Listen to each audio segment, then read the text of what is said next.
यह जो सृष्टि है ये न के न प्रकारेण भगवान तक पहुँचने के आह्वानक बने। तो सृष्टि की संरचना का प्रयोजन क्या है? बुद्धिन्द्रिय मन प्राणाम जनानाम असजत प्रभु मात्रार्थम च भवार्थम च आत्मने कल्पनाय च भोग अपवर की सिद्धि पुरुषार्थ चतुष्टय की सिद्धि। अंत में सृष्टि की संरचना का प्रयोजन धर्मस्य ह्यापवर्ग्यस्य श्रीमद्भागवत बहुत बढ़िया। प्रथम स्कंद अध्याय 2 8 से 11 तक श्लोक देखें। सारा जो कुछ अध्यात्म इतने में प्राप्त हो जाएगा बीज रूप से। इसलिए कैवल्य मोक्ष परम मोक्ष। तो सृष्टि की उत्पत्ति का वर्णन है, जीव जन्म मरण के अनादि अजस्र परंपरा का आत्यंतिक उच्छेद कर सके। श्रीमद् भागवत का भी यही तात्पर्य, कैवल्य का प्रयोजनम। और श्रीमद् भागवत का प्रारंभ और अंत एक ही वचन से हुआ है।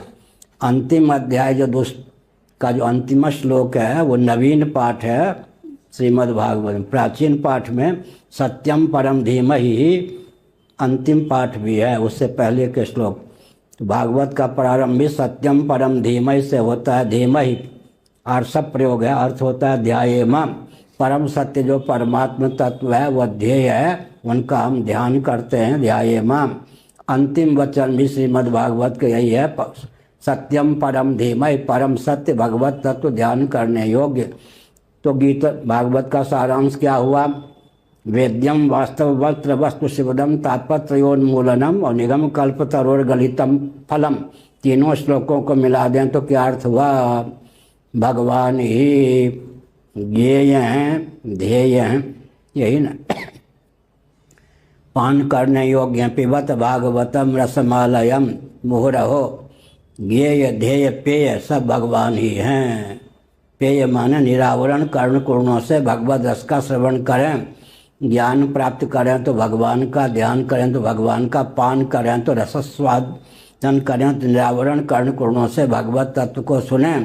भगवदर्थ ही उठाया था कि व्यवहार के लिए नहीं है, परमार्थ की सिद्धि के लिए है। सनातन धर्म में कोई भी व्यवहार के लिए है ही नहीं। कैसे जी? स्नान करते हैं हम क्यों? भगवान को स्नान कराने की पात्रता अर्जित करने के लिए। भगवान को भोग लगे इसलिए भोजन बनता है, भगवान को भोग लगाकर भोजन करते हैं, भगवान को शयन करा करके शयन करते हैं। एक भी चेष्टा सनातन धर्म में पृथक है क्या? तदर्थे खिल चेष्टितम। अगर हम वेदादि शास्त्र सम्मत जीवन यापन करते हैं, कोई ऐसी चेष्टा नहीं जिस चेष्टा को उपयोग और विनियोग भगवत प्राप्ति में साक्षात या परंपरा से ना हो। हरि अनंत, हरि कथा अनंता।